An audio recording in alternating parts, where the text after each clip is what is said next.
আলহামদুলিল্লাহ, আমরা 40 দিনের আত্মশুদ্ধির এই মহাসফরের 15তম দিনে এসে পৌঁছেছি।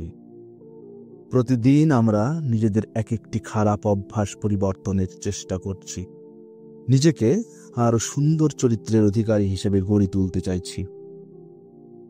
আজকের অনুশীলনের বিষয় গীবত ও চুগলখড়ি থেকে বিরত থাকা।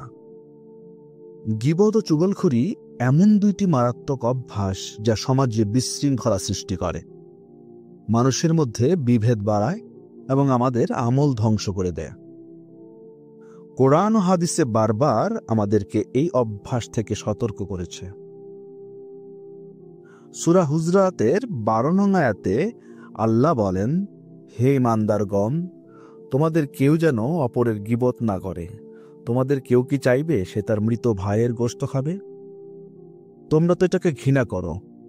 অতএব আল্লাহকে ভয় করো। নিশ্চয়ই আল্লাহ তওবা গ্রহণকারী, পরম দয়ালু। এই আয়াতে গীবত বা পরনিন্দাকে মৃত ভাইয়ের মাংস খাওয়ার সাথে তুলনা করা হয়েছে। ভাবুন তো, কেউ কি তার মৃত ভাইয়ের মাংস খেতে চাইবে?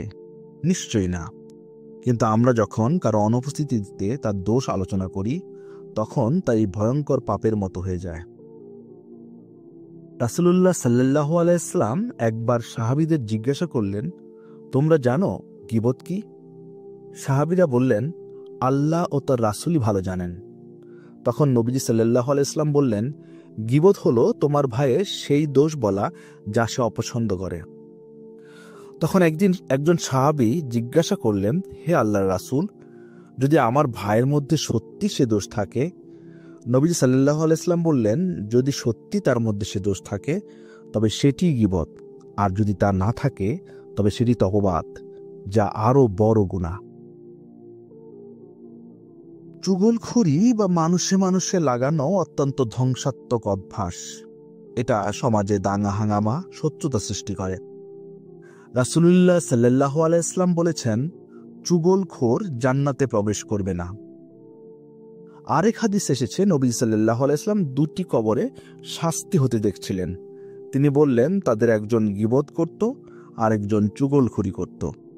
এরপর তিনি একটা খেজুরের ডাল ভেঙে 2 টুকরো করে তাদের কবরে রেখে দিলেন এবং বললেন, যতক্ষণ এই ডাল শুকাবে না, হয়তো আল্লাহ তাদের শাস্তি কিছুটা কমিয়ে দেবেন। গীবত ও চুগলখড়ির সবচেয়ে বড় সমস্যা হলো এটি আমাদের সৎ আমল নষ্ট করে দেয়। এক হাদিসে রাসূলুল্লাহ সাল্লাল্লাহু আলাইহি ওয়াসাল্লাম বলেছেন, কে জানে কে সর্বশ্রেষ্ঠ দরিদ্র? সাহাবীরা বললেন, যার ধন সম্পদ নেই সেই তো দরিদ্র। নবী সাল্লাল্লাহু আলাইহি ওয়াসাল্লাম বললেন, না, বরং প্রকৃত দরিদ্র সে যে কিয়ামতের দিন নামাজ, রোজা, যাকাত নিয়ে আসবে, কিন্তু সে কারো গীবত করেছে, কারো অপবাদ করেছে, কারো গালি দিয়েছে, তখন তার নেক আমল তাদের মাঝে বন্টন করে দেওয়া হবে। যখন তার নেক আমল শেষ হয়ে যাবে, তখন তাদের গুনাহ তার উপর চাপিয়ে দেওয়া হবে এবং সে জাহান্নামে নিক্ষিপ্ত হবে। সুতরাং আমাদের নিজেদের রক্ষা করতে হবে। গীবত ও চুগলখড়ি অভ্যাস যদি থাকে তবে এখনই তা ছাড়তে হবে। কারো দোষ খুঁজে বেড়ানোর বদলে নিজের দোষ দেখার চেষ্টা করতে হবে। যদি কাউকে নিয়ে খারাপ কিছু বলার ইচ্ছা হয়, তবে তার বদলে তার জন্য দোয়া করাই শ্রেয়। আসুন আমরা আজকের এই দিনে প্রতিজ্ঞা করি, কারো গীবত করব না, কাউকে নিয়ে অন্যের কাছে খারাপ কিছু বলবো না, এবং যদি কেউ আমাদের সামনে গীবত করতে চায় তবে তাকে বলবো, ভাই, আমরা এই কাজ করব না, আসুন আমরা তার জন্য দোয়া করি। আল্লাহ আমাদের সবাইকে গীবত ও চুগলখড়ি থেকে দূরে থাকার তৌফিক দান করুন।